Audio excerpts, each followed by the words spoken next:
You are absolutely not to use this for evil. There was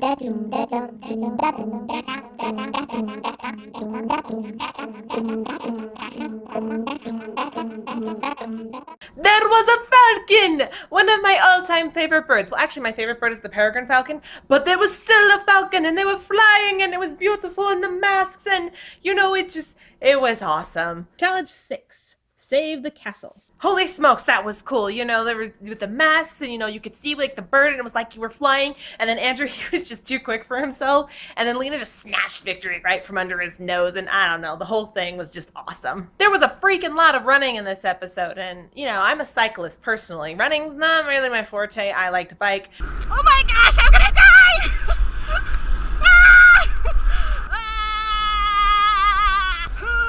Okay, so we're crossing. Oh my gosh!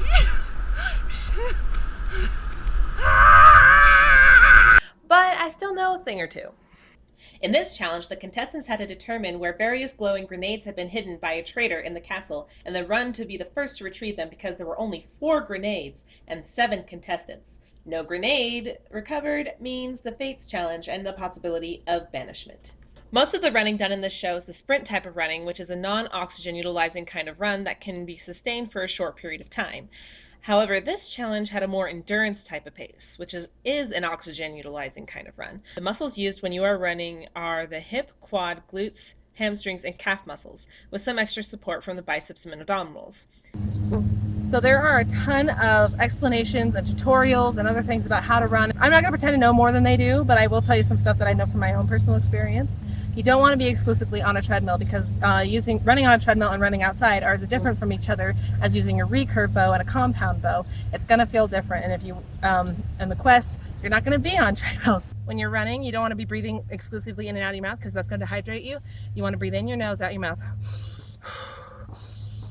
So it's kind of like, if you want to picture it, the motion of the air is going like this.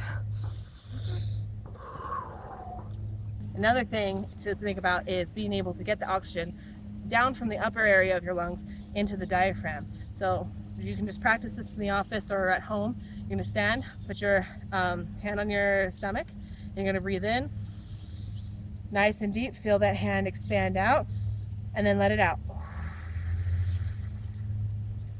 Do that a few times nice and slow, and then try to mimic that when you're running. It won't be as deep, it won't be as relaxing, but getting that air down low is going to help you feel less like you're dying and out of breath later. Novice runners tend to breathe with their feet, and this is a bad idea. They tend to breathe like a sprinter, because if you're running fast but for a long distance, you're going to be breathing shallow and you're going to be breathing quick and you're going to hyperventilate. It's going to be like and that's not great for getting oxygen to your leg muscles and getting them going.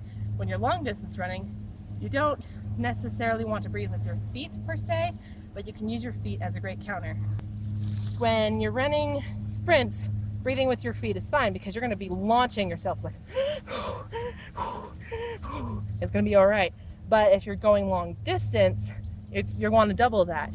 And a trick to learn how to double that, to teach yourself, is to breathe in twice, breathe out twice, like this.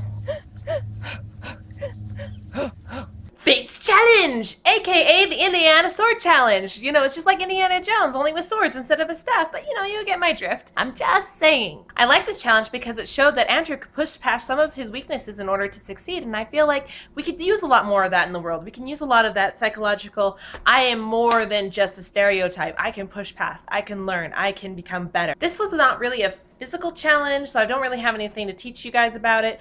But I will say this, I'm really sad to see Adria go. I loved her. I thought she was awesome. I thought, how she geeked out about everything. And I just thought she was really sweet and wonderful. And I know I promised not to reveal that kind of stuff in these videos, but I felt like she deserved a tribute. She deserved a tribute too because she was pretty fantastic in the show and I thought she did really well. Right, that's it for this challenge.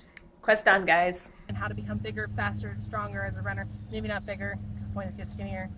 Well, And it's better to run outside where it's beautiful and the grass is green and the leaves are falling and the air is fresh and the birds are singing and it's just great to get out in nature. Let's be honest. Done.